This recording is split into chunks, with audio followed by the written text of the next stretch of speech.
আজ কবি শ্রী নীরেন্দ্রনাথ চক্রবর্তীর লেখা কবিতা উলঙ্গ রাজা। সবাই দেখছে রাজা উলঙ্গ, তবুও সবাই হাততালি দিচ্ছে। সবাই চেঁচিয়ে বলছে সাবাস সাবাস।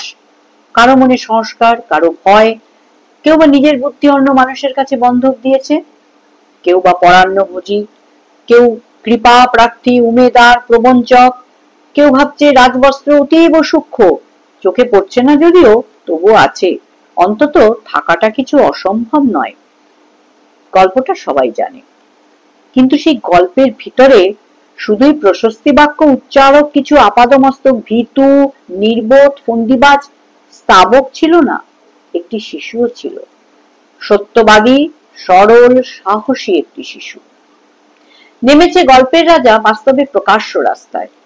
আবার হাততালি উঠছে মুহুর্মুহুর, জমে উঠছে স্তাবক বৃন্দের ভিড়।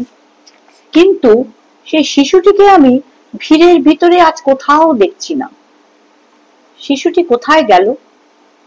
কেউ কি কোথাও তাকে কোনো পাহাড়ের গভীর গুহায় লুকিয়ে রেখেছে, নাকি সে পাথর, ঘাস, মাটি নিয়ে খেলতে খেলতে নিয়ে পড়েছে কোনো দূর নির্জন নদীর ধারে, কিংবা কোনো প্রান্তরের গাছের ছায়ায়? যাও, তাকে যেমন করে হোক খুঁজে আনো। সে এসে একবার এই উলঙ্গ রাজার সামনে নির্ভয়ে দাঁড়াক। সে এসে একবার এই হাততালির ঊর্ধ্বে গলা তুলে জিজ্ঞাসা করুক, রাজা তোর কাপড় কোথায়? ধন্যবাদ।